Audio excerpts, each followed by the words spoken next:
시민을 대표해 서울시의 입법과 정책을 결정하는 곳, 바로 서울특별시 의회입니다. 서울시의회는 항상 서울 시민의 목소리를 경청하고 신뢰받는 의회를 만들기 위해 노력하고 있는데요. 더 나은 서울을 위해 11개 상임위원회가 각 분야에서 열심히 뛰고 있습니다. 4월 15일부터 시작한 제330회 임시회에서는 서울의 발전을 위해 어떤 안건들이 오고 갔을지 그 현장으로 찾아가 봅니다. 안전한 서울과 도시 인프라 건설 및 유지관리 정책을 책임지고 있는 도시안전건설위원회. 서울 시민들이 좀 더 편리하고 안전한 삶을 누릴 수 있도록 항상 적극적인 의정 활동을 펼치고 있는데요. 이번 임시회에서는 어떤 안건들이 오고 갔을까요?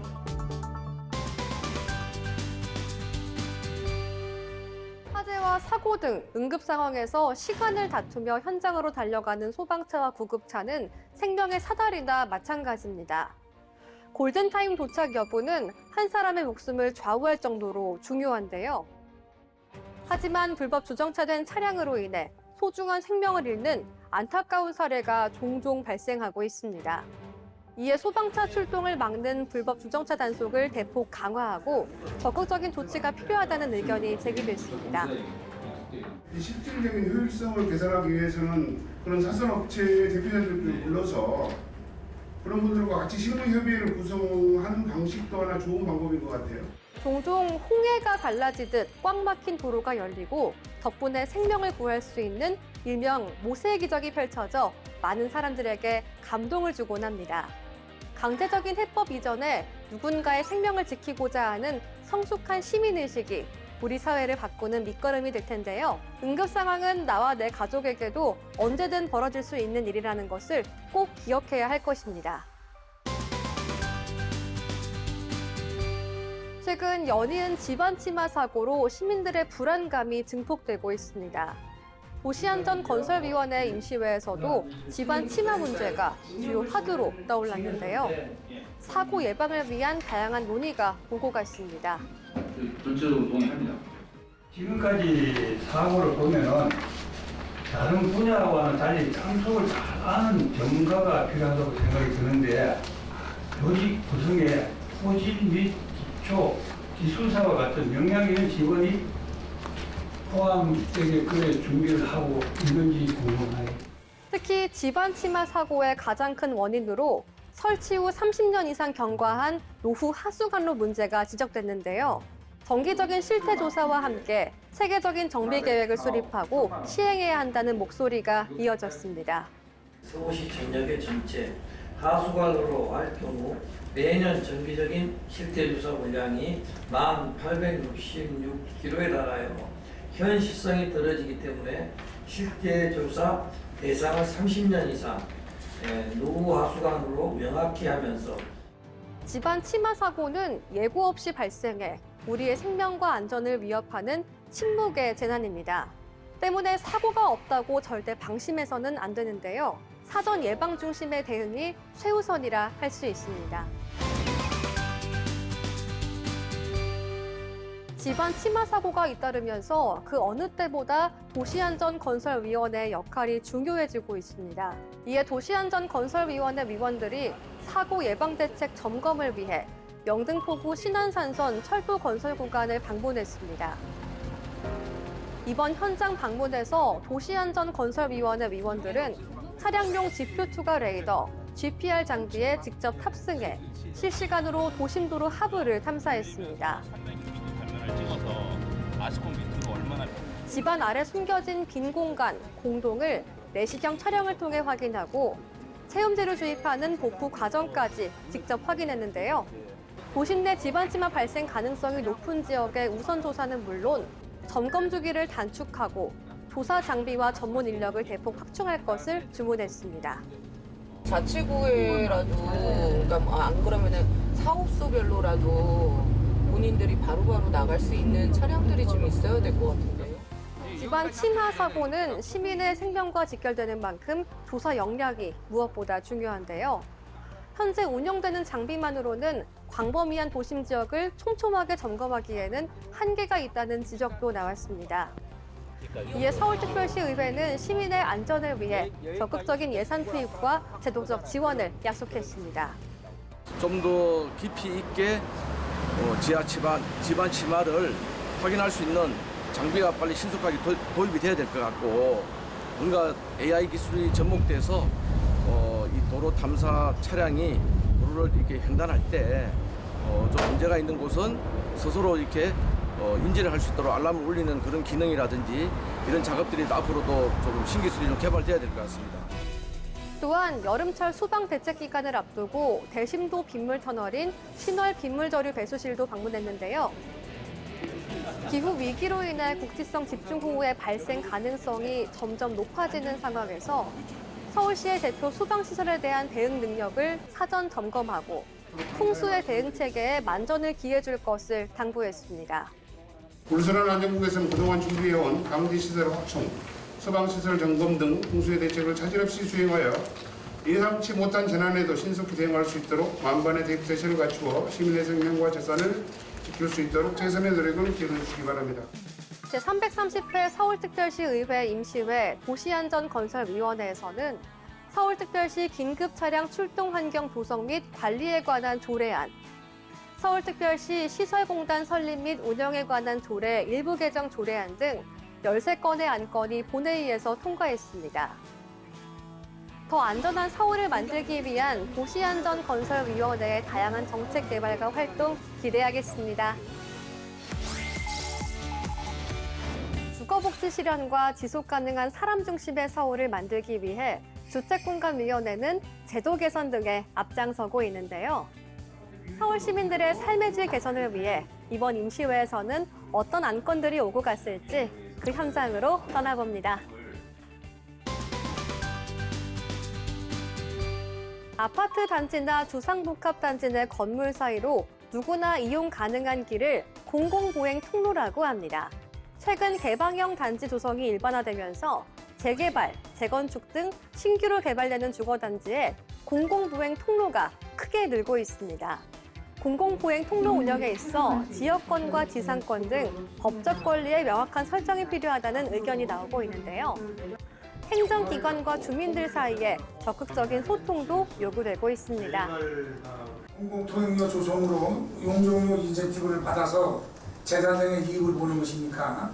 재단상 이익과 공공성 확보의 균형을 위해서 주민 설득 및 협력 유도를 위한 구체적 방안을 마련해야 될 것 같아요.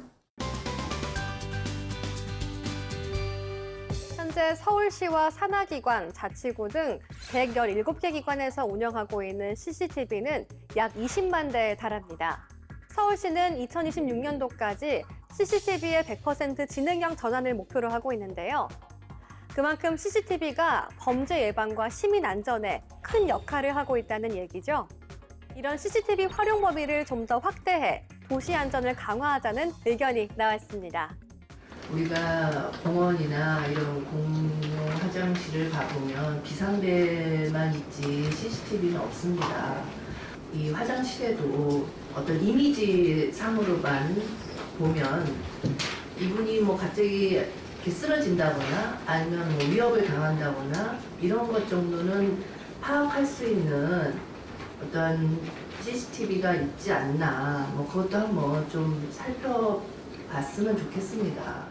범죄 유형이 갈수록 진화되고 교묘해지는 만큼 과학 치안이라는 말이 나올 정도로 범죄 예방 시스템이 점점 첨단화되어 가고 있습니다.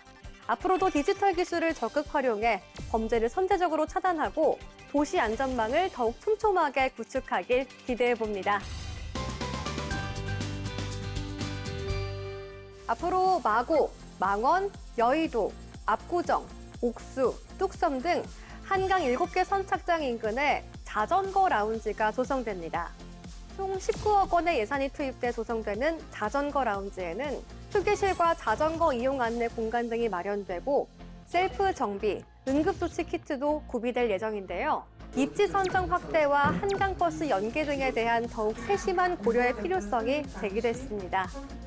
지금 이제 설명해 보면 강남북의 한 개소씩 지금 위치가 선정됐다라고 이제 설명을 하시는데 사실상 이게 서울의 좀 동쪽에 조금 치우쳐져 있다는 생각이 들어서 꼭 그 예산 확보에 좀 노력을 주셨으면 좋겠다는 생각이 들고, 서울의 그 서부 지역 쪽에도 뭐 강서든 뭐 또는 뭐 마포든 뭐 이쪽에도 좀 입지를 잘 좀 고려해서 선정을 좀 했으면 좋겠다는 생각이 들고요. 자전거 라운지 부분이 잘 돼서 효과가 있다고 치면 여러 가지 선착장 부분도 많이 할 것 같은데 너무나 그 접근성이 부족합니다.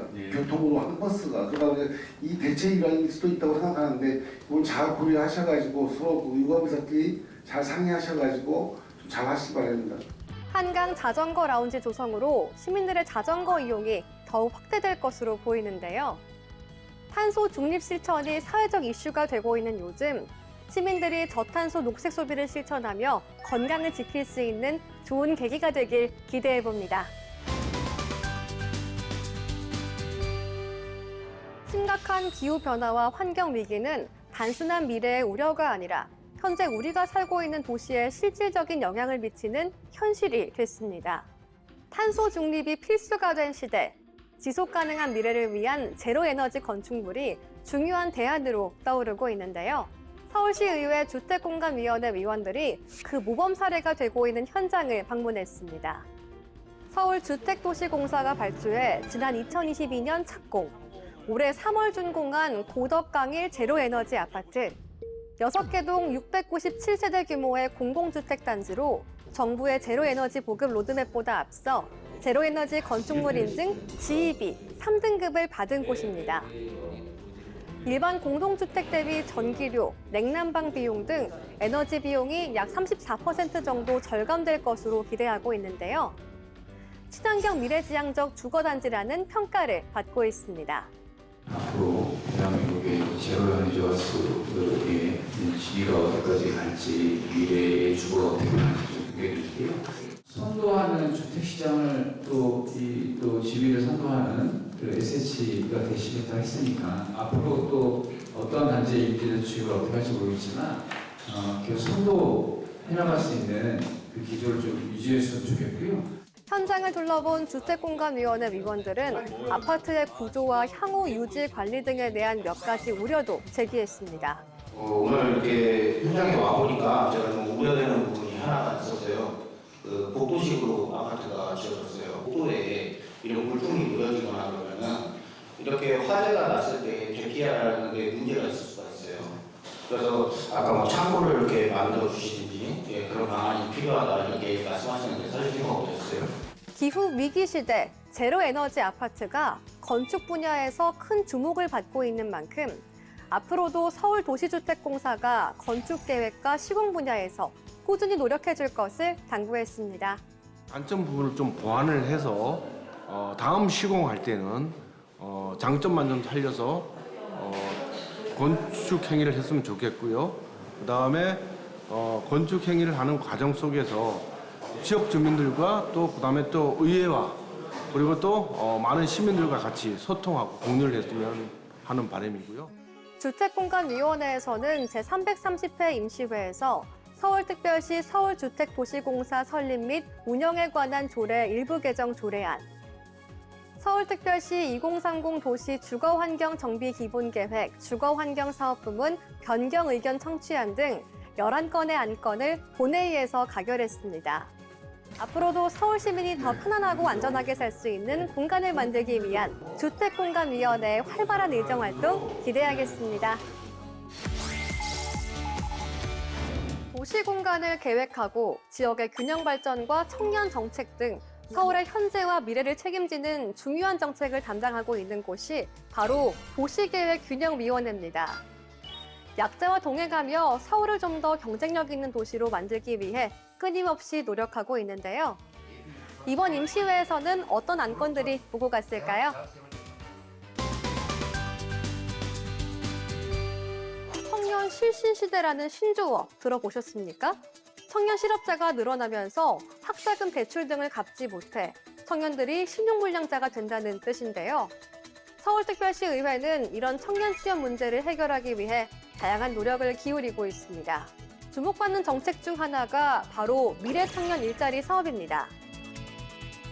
AI, 온라인 콘텐츠, 제로웨이스트, 소셜 벤처 등 혁신산업 분야에서 청년들이 6개월간 실전 경험을 할 수 있도록 지원하는 제도인데요. 지속적인 고용 연계를 위해서는 세심한 보완 대책이 필요하다는 의견이 나왔습니다. 일 경험을 제공하는 것은 서울시가 전액 부담을 해서 프로그램을 진행하는 것에 적극 동의를 하는데 이후에 기업에서도 사실은 자기네 기업의 예산과 재정상의 여건 때문에 채용을 하고 싶어도 못하는 경우가 있단 말이죠. 그럴 경우에 뭐 단 3개월이 됐든 6개월이 됐든 간에 서울시가 이제 예산의 어느 정도의 매칭을 통해서 급여를 지원해주는 형식 그런 방안도 좀 강구를 해보는 게 어떨까라는 생각이 들어요. 또한 최근 빠르게 증가하고 있는 고립 은둔 청년들의 눈높이에 맞춘 일자리 마련으로 이들의 사회 복귀를 적극적으로 도와야 한다는 논의도 오갔습니다. 서울시의회는 대한민국의 미래가 될 청년 세대들을 위해 양질의 일자리 마련에 적극 나선다는 계획인데요. 청년들에게 희망의 디딤돌이 마련될 수 있도록 앞으로도 도시계획균형위원회의 활발한 활동 기대하겠습니다. 지난 2023년부터 서울시에서는 서울에 거주하는 만 19세에서 39세 청년들의 국제개발협력 참여 기회를 확대하고 봉사활동을 통한 글로벌 역량 강화를 지원하는 서울 청년 해외봉사단 사업을 진행하고 있는데요. 지속 가능한 사업으로 발전시키기 위해서는 관련 기관에 더 적극적인 관심이 필요하다는 의견이 나왔습니다. 단순히 업체 통해 가지고 나중에 보고서만 받고서는 만족도가 좋았다 이렇게 받는 거는 또 약간 좀 신뢰하기 어려울 것 같기도 하고 또 현장에서 어떤 일이 일어나는지 직접 좀 봐야 다음에 이 프로그램을 설계하는 데 좀 도움이 되지 않을까, 좀 발전적인 방향으로 가는 이 프로그램이 진행되지 않을까 그런 생각을 합니다. 서울 청년 해외봉사단의 대상지 선정에 대한 새로운 방향도 제시됐는데요. 단순한 일회성 자원봉사가 아닌 서울 청년 해외봉사단만의 명확한 기준과 정체성을 확립해야 한다는 것입니다. 그 나라를 선정하거나 이럴 때 그 안에 조금 의미가 좀 내포되어 있는 것들이 좀 그냥 무조건 뭐 유엔 기준으로 뭘 해야 된다라는 것도 우선시 돼야 되겠지만 그래도 저희 민족, 그죠? 우리 국가하고 관련된 뭔가 또 스토리텔링이 있는 그런 것들이 좀 해서 서울 청년 해외봉사단에 참여했던 청년들은 다양한 경험을 통해 자존감이 높아지는 것은 물론 진로 모색이나 취업 준비 등에도 많은 도움을 받았다고 말하는데요. 앞으로 좀 더 발전적인 사업 운영을 기대해 봅니다. 올 하반기부터 서울에 전국 최초로 용적이양제가 도입됩니다. 용적이양제란 문화재 보존 등으로 활용하지 못하는 용적을 개발 여력이 있는 곳으로 넘겨줘 도시 전반의 개발 밀도를 효율적으로 관리할 수 있는 제도인데요. 도시 공간의 혁신적인 배분이 가능해질 것이라는 기대가 높아지고 있습니다. 북촌의 한원 같은 경우 강제하고 있는 것에 대한 공정권 부분을 많이 주장해 왔습니다. 그래서 선진국이나 이런 데서 이미 공정권을 갖다가 고려하는 데도 있고 실제로 이번에 이 용적 이양 이 부분이 현실화돼야 우리 지금 시정부가 추구하는 균형 발전에 상당한 큰 도움이 되리라고 저는 생각합니다. 하지만 처음 시행되는 제도인 만큼 우려의 목소리도 있는데요. 투기 수요 방지를 위한 장치나 거래 범위 설정 등 앞으로 더욱 구체적인 제도 마련이 필요할 것으로 보입니다. 용적 이양이 제대로 자리 잡으려면 실제 용적률에 대한 거래까지도 완성이 돼야 가능한 거 아니겠어요? 그게 시장 안에서 통용이 될 수 있는 구조까지 만들어내야 되는데 그렇지 않다면 여기에 적혀 있는 것과 다르게 일부에게밖에 적용될 수 없는 그런 구조를 갖고 있는 거죠. 이게 외국에서도 유럽이나 도쿄에서도 시행한 제도로서 성공한다는 평가를 받고 있는 제도죠. 네, 그렇습니다. 네. 근데 이제 이 성공한 이 제도이지만은 여기에 대한 또 불합리한 또 문제점, 우리가 예측하지 못한 또 문제점이 또 배수될 수 있다라고 생각을 합니다. 여기에 대한 불합리점을 염두에 두시고 꼼꼼하게 잘 만들어 주시기를 당부드리겠습니다. 서울특별시 의회는 용적 이양제의 성공적인 실행을 위해 관련 법령 재개정은 물론 의회 차원에서의 관심과 지원을 아끼지 않을 예정인데요. 첫 발을 떼게 된 서울형 용적 이양제, 시민의 재산권을 보호하고 도시 균형 발전을 견인하는 제도로 안착해가길 기대해봅니다. 도보로 30분 내에서 일과 여가, 각종 일상생활이 가능한 서울형 보행 일상권 시범 사업이 본격적으로 착수됐습니다. 서울시는 2040년까지 시 전역에 100개 이상의 작지만 강한 자족형 생활권을 만들어 나간다는 방침인데요.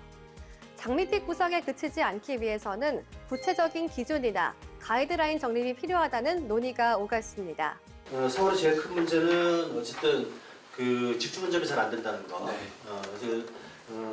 그런 문제가 좀 있는데 일단 뭐 도심과 강남과 여의도를 빼놓고 다 그런 문제가 있죠. 오피스텔 같은 경우를 여러 개 만들었다고 해서 그 자체로 직장이 많이 생기는 거냐? 그것도 아니죠. 그런 점이 좀 반영돼서 서울시 전체 계획이 좀 들어갈 수 있도록 그렇게 좀 더 개념을 좀 더 강화해 주시기를 부탁드리겠습니다.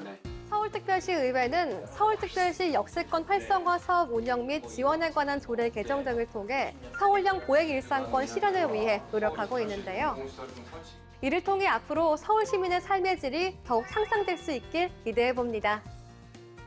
제330회 임시회에서 도시계획균형위원회는 서울특별시 도시재생 활성화 및 지원에 관한 조례 일부 개정 조례안, 도시관리계획, 도시계획시설 결정 변경 의견 청취안 영등포구청사 등 6건의 안건을 본회의에서 통과시켰습니다. 천만 서울 시민의 교통안전과 교통복지 증진을 위해 노력하는 곳, 바로 서울시의회 교통위원회죠. 서울이 좀 더 안전하고 편리한 사람 중심의 교통도시로 거듭날 수 있도록 하기 위해 그동안 다양한 의정활동을 펼쳐왔는데요. 이번 임시회에서는 또 어떤 안건들이 오고 갔을까요?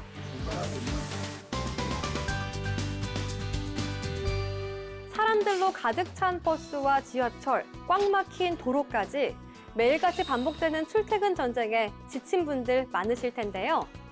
직장인들의 이런 고충을 조금이나마 달래줄 수 있는 새로운 교통수단이 등장합니다.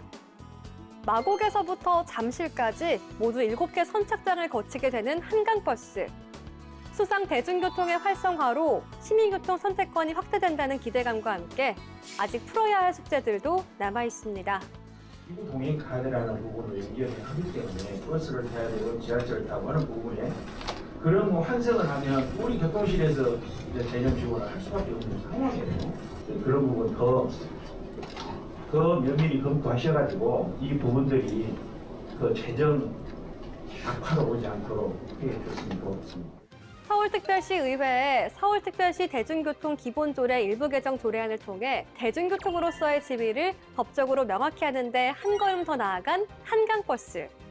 기대와 걱정이 교차하는 만큼 더욱 꼼꼼하게 준비해 많은 시민들이 쾌적하고 편리하게 이용할 수 있는 교통수단이 되길 기대해봅니다. 장애인과 고령자 등 교통약자로 분류되는 사람들이 서울시에만 약 247만 명으로 추정되고 있습니다. 이들을 위한 다양한 교통 시스템이 마련돼 있지만 실제 이용률은 기대치에 미치지 못하고 있는데요. 정책의 실효성을 높이기 위한 개선이 필요하다는 목소리가 나오고 있습니다. 이런 문제를 해결하는 데 좋은 본보기가 되는 사례들도 있는데요. 서울교통공사가 운영하는 모바일 앱 또타 지하철은 도착역 알림, 실시간 열차 운행 정보, 승강시설 고장 알림 서비스 등을 제공해 좋은 반응을 얻고 있습니다.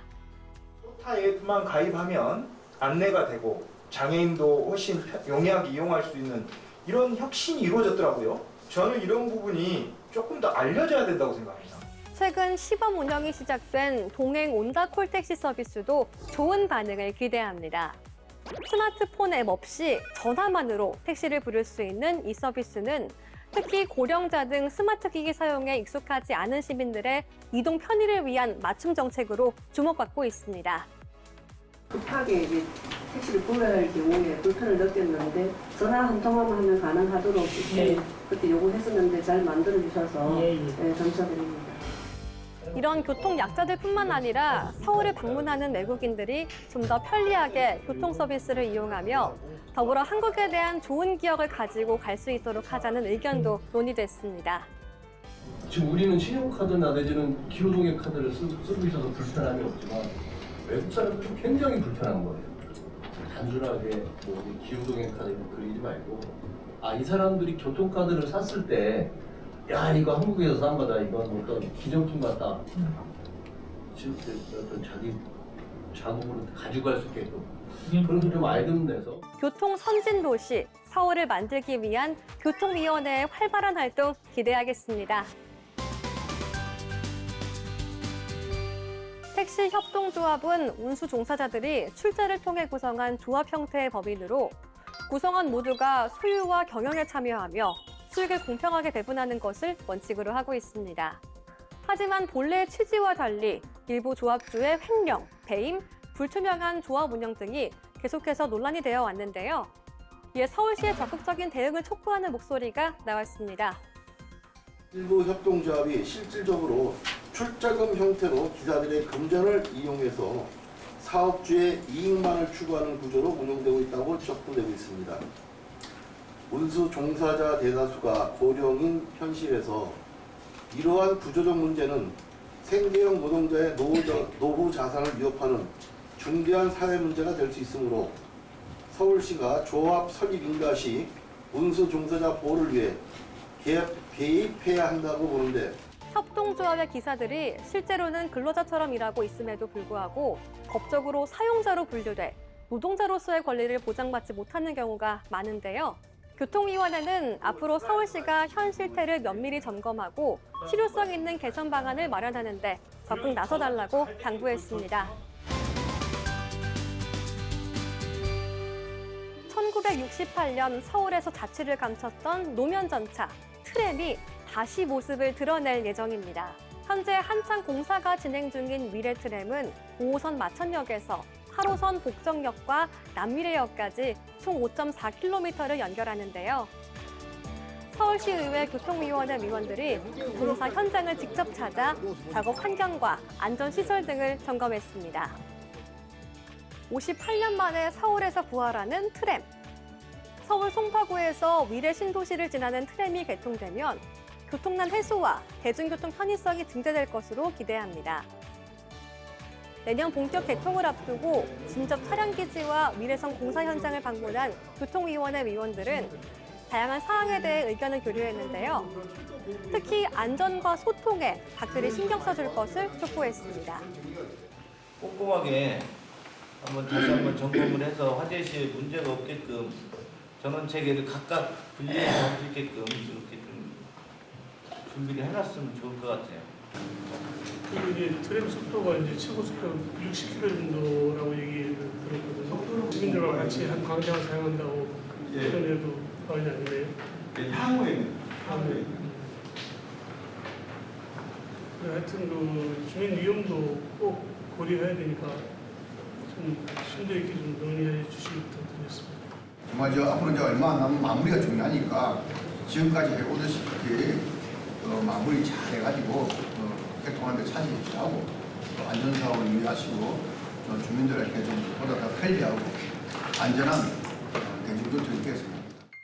미래트램은 설계, 시공, 유지관리 등 건설 전 과정에 3차원 모델링 검증 기법과 첨단 스마트 통합관제 시스템을 도입해 최고의 품질과 안전을 확보한다는 계획인데요. 새로운 도심 속 랜드마크의 탄생이 기대됩니다. 제330회 임시회 교통위원회는 서울특별시 대중교통 기본조례 일부 개정 조례안, 위례 과천선의 가칭 두대미역, 송래역, 북위례역 신설 및 거여역 5호선 연장 요청에 관한 청원 등 9건의 안건을 본회의에서 가결했습니다. 서울시 교통복지를 위한 교통위원회의 활발한 활동을 앞으로도 응원하겠습니다. 4차 산업혁명, 기후위기, 저출산과 고령화 등 예측 불가능한 미래사회에 대응하기 위해서는 무엇보다 새로운 교육 패러다임의 구축이 필요한 시대입니다. 서울특별시의회 교육위원회는 올바른 미래교육의 방향을 찾기 위해 다양한 노력을 이어가고 있는데요. 이번 임시회에서는 어떤 안건들이 오고 갔을지 그 현장으로 떠나봅니다.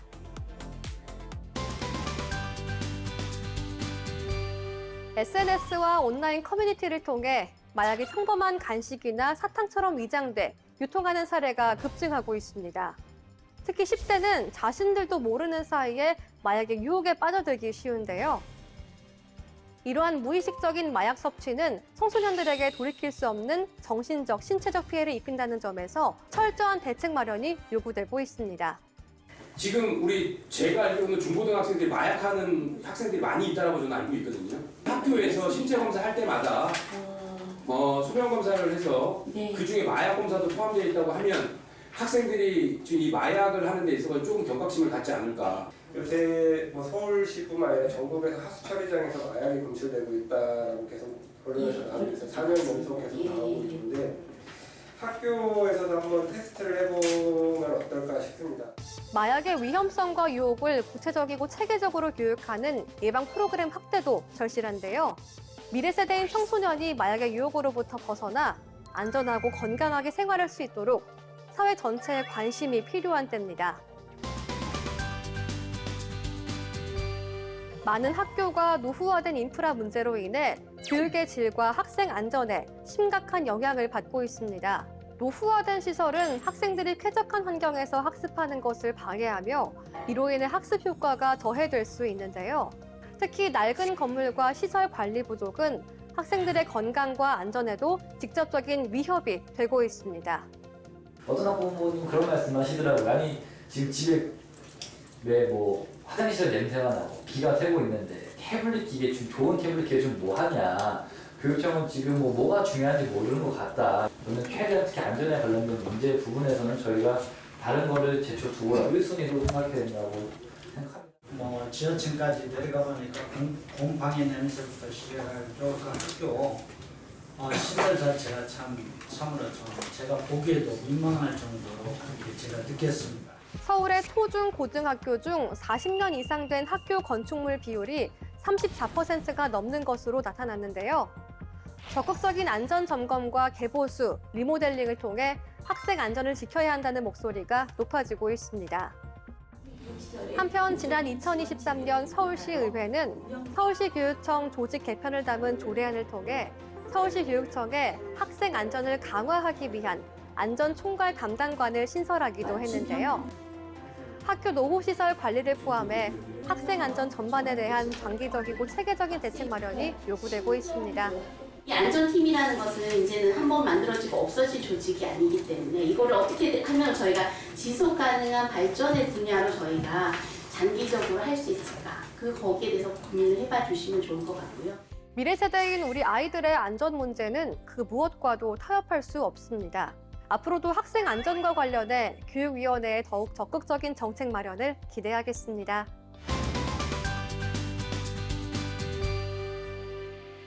교육부에 따르면 지난해 기준 전국 특수교육 대상자는 11만 5,600여 명으로 5년 전과 대비해 9만 명 이상 증가한 것으로 나타났습니다. 이에 교육위원회 위원들은 공립특수학교인 서울서진학교를 방문해 현장을 점검하고 특수교육 전반에 대한 다양한 의견을 청취했습니다. 지난 2020년도에 개교한 서울서진학교. 개교 당시 지역 주민들과 큰 갈등이 있었지만 지속적인 소통과 협력을 통해 지역사회에 성공적으로 정착했는데요.